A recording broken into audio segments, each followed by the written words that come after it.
Si este es tu plato de comida, un cuarto de tu plato corresponde a la proteína animal, es decir, carne de res, pollo, pescado, cerdo y los lácteos que tienen consideraciones especiales que vamos a hablar luego, pero incluimos ahí los huevos, y la proteína vegetal donde incluimos las leguminosas.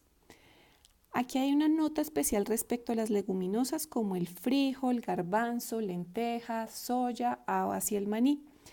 Las leguminosas corresponden un 60% a carbohidratos, un 34% corresponde a la proteína y contienen un 6% de grasas.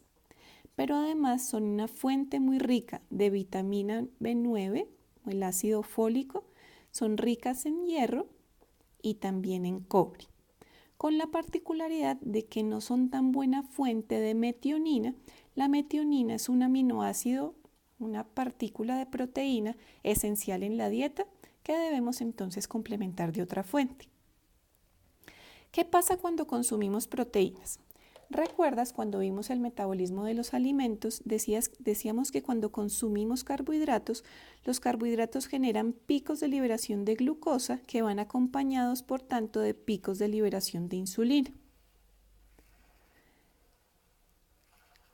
La insulina, recuerdas, es una hormona que queremos mantener estable en el cuerpo y no liberarla en exceso, porque la insulina es una hormona que cuando liberamos en exceso es altamente inflamatoria y está ligada con lo que conocemos hoy como el síndrome cardiometabólico.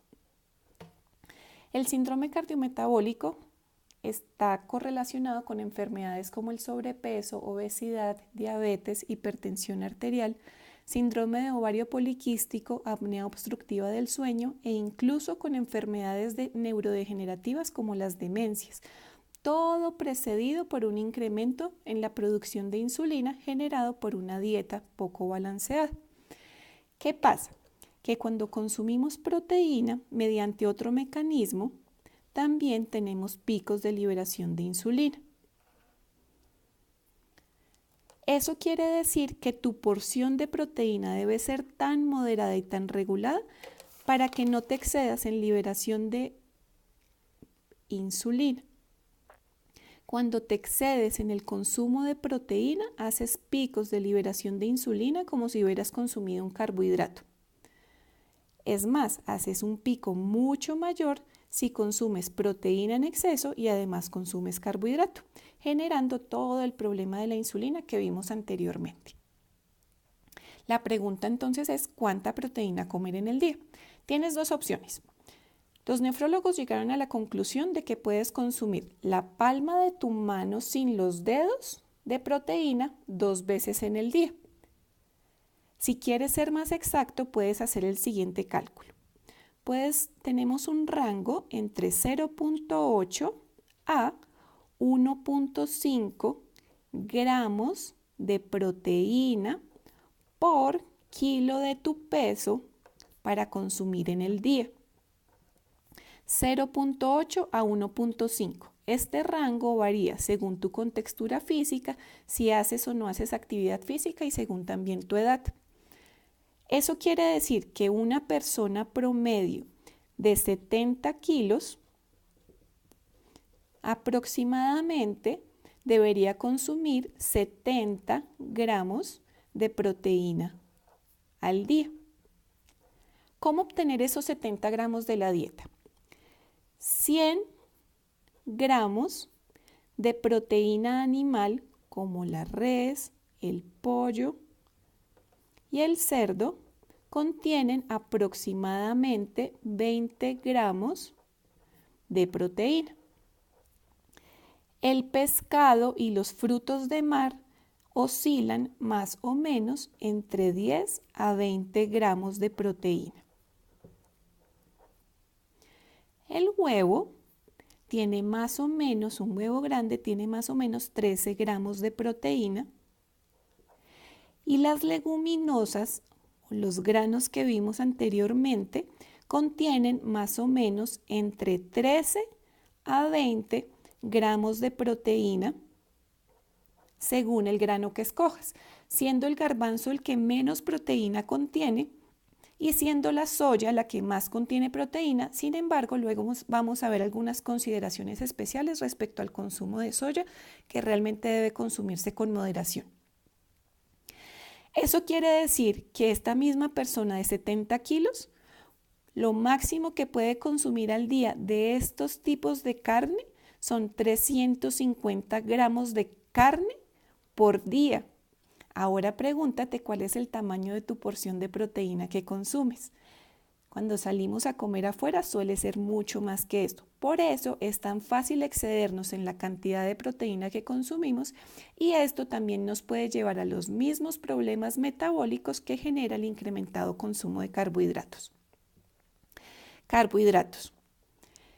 Si no tienes problemas respecto a la liberación de insulina, es decir, tu insulina en ayunas es menor de 5 y tu insulina después de comer alimentos es menor de 30, significa que puedes incluir un carbohidrato en tu comida.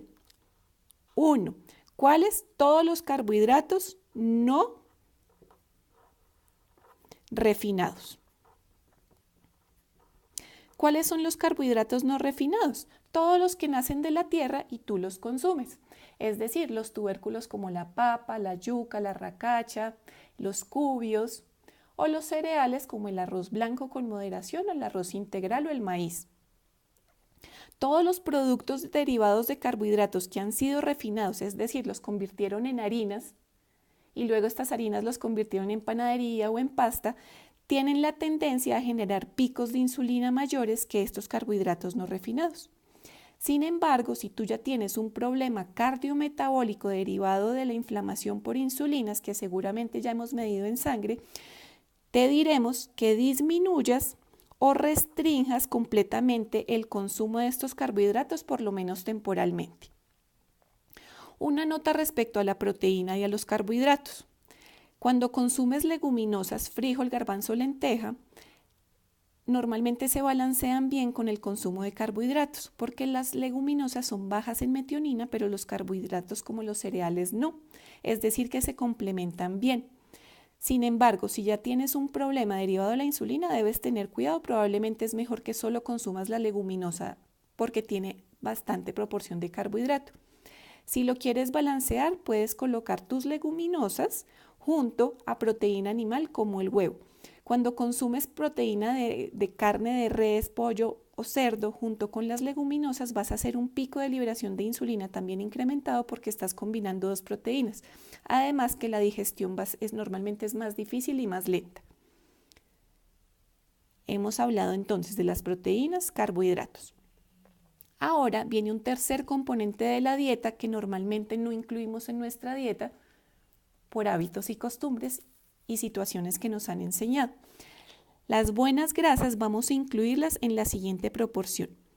Más del 35 hasta el 75% de las calorías de tu plato van a corresponder a buenas grasas. ¿De qué depende? De los objetivos que tengamos. Si hemos decidido en tu dieta disminuir el consumo de carbohidratos, este espacio que queda ligero de tu plato vamos a complementarlo entonces incrementando las buenas grasas. Hasta 75% de tu plato corresponderá a buenas grasas, sobre todo en enfermedades neurodegenerativas como demencias, epilepsia y también en cáncer. De lo contrario, nos mantendremos en un porcentaje entre 35, 50 o 60% de las calorías de tu plato correspondientes a buenas grasas y ya vamos a ver cómo incorporarlas en tu plato. ¿Por qué es tan importante incorporar buenas grasas en el plato?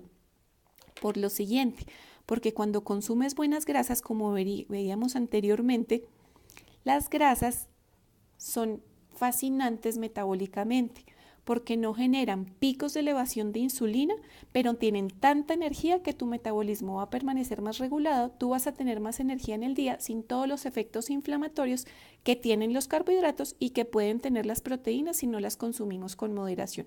Por eso este componente de acá es tan importante si quieres tener una dieta balanceada y antiinflamatoria. ¿Recuerdas en nuestro anterior video que hablábamos de los sustratos de energía? Es decir, esto es como papel y madera que queremos que en algún momento pueda generar calor y darnos energía. Sin embargo, simplemente es el sustrato. Esto nunca se convertirá en energía si estos alimentos no atraviesan por una organela celular llamada la mitocondria. La mitocondria es como nuestra central hidroeléctrica. Allí se fabrica la energía. Resulta que todos estos alimentos deberán atravesar por ella para realmente convertirse en energía. Pero resulta que ella es totalmente dependiente de vitaminas y de minerales. Necesitamos 13 tipos diferentes de vitaminas y 11 tipos de minerales para que ella funcione adecuadamente. Y resulta que no hay mejor fuente de vitaminas y de minerales en la naturaleza que los vegetales. Por eso, la mitad de tu plato y en abundancia debe corresponder a vegetales. ¿Qué vegetales? De todos. Resulta que la naturaleza es tan sabia que a los vegetales blancos o cafés les dio unos nutrientes diferentes que a los otros. Aquí encontramos el ajo, la cebolla, el coliflor, champiñón, qué rico, palmitos, el jengibre. Tenemos por otro lado los vegetales verdes, donde encontramos la alcachofa, buenísima, el apio, el brócoli, ñami. Tenemos los espárragos, el col, la espinaca, lechuga, rúgula, kale. Tenemos el pepino, los puerros, acelga, espinaca, todo lo que encuentres verde. Tenemos los vegetales morados, donde encontramos la berenjena, la remolacha, el repollo, el rábano, rico para la tiroides porque tiene yodo, la cebolla roja. Y tenemos los vegetales amarillos y naranjas o rojos, donde tenemos el calabacín, buenísimo, la calabaza, la zanahoria, el pimentón, el tomate, el ají.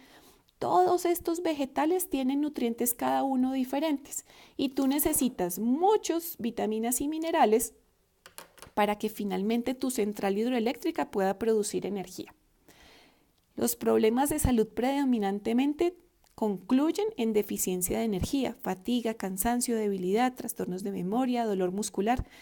Si todo eso lo pudiéramos mejorar con la dieta, yo diría que tienes que consentir a tu mitocondria y eso lo haces a partir del consumo de estos alimentos y también de las buenas grasas. Eso quiere decir que deberíamos combinar vegetales mínimo 2 o 3 por cada uno de tu plato, es decir, desayuno, almuerzo y comida, mínimo. De todos los colores, de diferentes colores y variados. La invitación es que vayas al supermercado y revises esas cosas que no consumes hace tiempo y empieces a incorporarlos en tu dieta, porque cada uno tiene un nutriente esencial para tu cuerpo. Entonces, tenemos carbohidratos, proteínas, vegetales en abundancia, variados de todos los colores, mínimos 2 o 3 por plato, y ahora veamos cómo incorporar las buenas grasas en tu plato. Tu proteína animal la puedes hacer en buenas grasas, entonces hay tipos de aceites que sí puedes consumir, entonces puedes consumir aceite de oliva de buena calidad, prensado en frío, extra virgen, puedes consumir aceite de coco, rico en muy buenas grasas, buenos triglicéridos de cadena media, puedes consumir aceite de aguacate que soporta mucha más temperatura que el de oliva, puedes cocinar con aceite de ajonjolí, todo esto para cocinar tu proteína. Y sobre tus vegetales encuentras el excelente medio para hacer la conjunción entre buenas grasas y vegetales. Sobre tus vegetales vas a colocar aceite de oliva con generosidad. Vas a colocar semillas como el ajonjolí. Vas a colocar semillas como la chía, linaza o el girasol. Vas a colocar además unos frutos secos. Puedes colocar los frutos secos de tu gusto, de buena calidad. Son riquísimos en buenas grasas antiinflamatorias. Entonces puedes incluir macadamias, almendras, pistachos, marañón, nueces de Brasil, ricas para la tiroides porque son muy buenas en selenio. Puedes incluir nueces de pecan, nogal, que ahora estamos consiguiendo con mucha más disponibilidad en el país. Puedes incluir, por ejemplo, aceitunas verdes y negras.